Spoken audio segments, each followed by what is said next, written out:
Welcome to SpeedyPodz episode 7. This week was massive, huge, with AI capability hitting almost superhuman levels.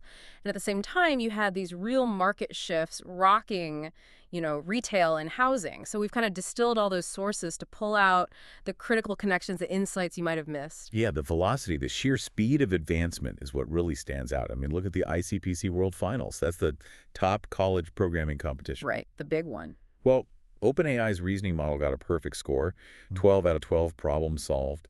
And what's really notable is the best human team. They only managed 11. Wow, so it actually beat the best humans. It did.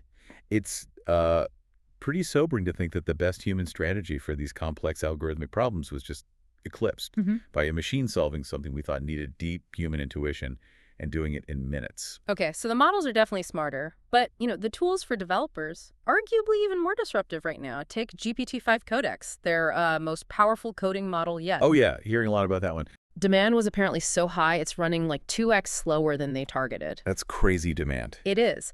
And here's the stat that matters. Codex handles these big code refactors with, 51.3% accuracy? Right, compared to like 33.9% for the base GPT-5 model. Yeah. That's a huge jump. A huge jump. And it can work on these massive complex tasks for, get this, over 7 hours straight. 7 hours, so it's not just quick sprints.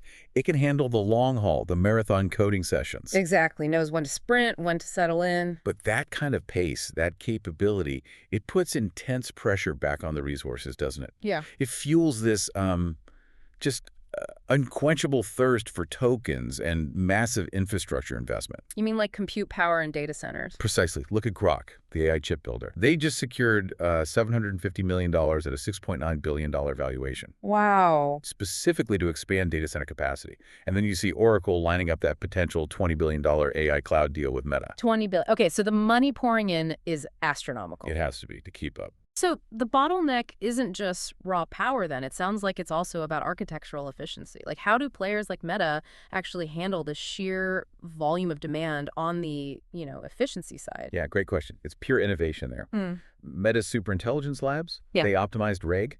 RAG, that's retrieval augmented generation, how models pull in outside facts. Exactly. They used something called refrag.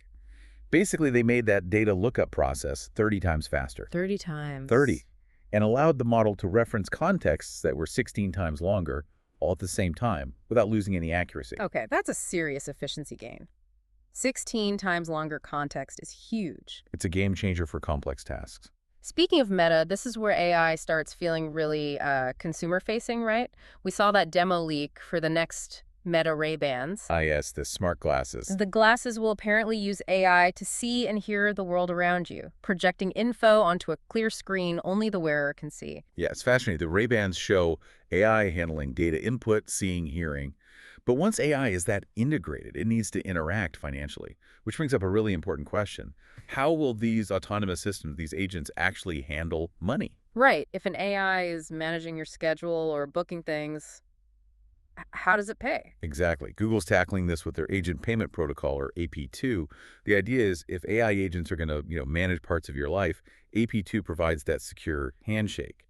It lets your agent transact with merchants, think Adobe, Salesforce, without you needing to approve every single little microtransaction. Okay, so building the financial rails for the agent economy. That makes sense. Yeah. Meanwhile, automation keeps rolling out in the physical world, too. Waymo just got approved for a pilot permit for autonomous rides, actually at San Francisco International Airport, SFO. Right into the airport flow. That's a big step for autonomous vehicles. And, moving from automated transport, let's pivot to the macro finance picture for a sec. Because even as these AI deals are soaring, the broader consumer economy is definitely showing some friction. Yeah, what are we seeing there? Well, look at FedEx.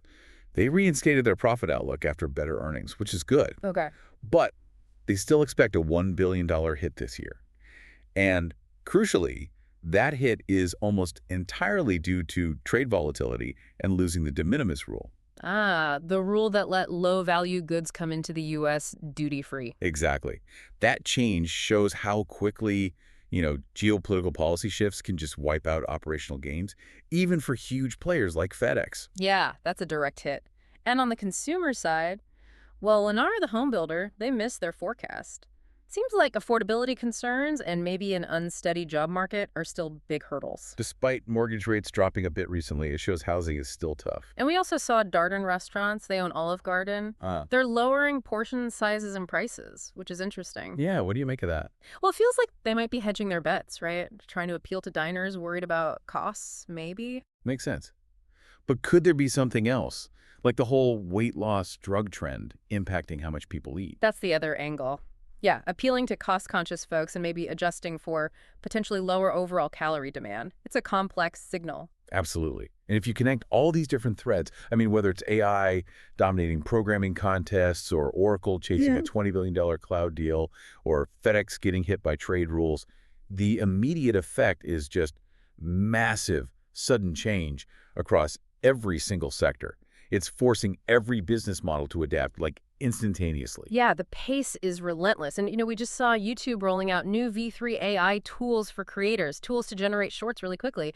So considering the speed of adoption and all that infrastructure pressure we talked about, Right. what actually happens when this flood of easily generated content hits platforms? Is it just going to be a tsunami of AI slop, as some people worry? Or will these tools actually enable entirely new forms of really valuable creativity? That's definitely what you'll need to watch next.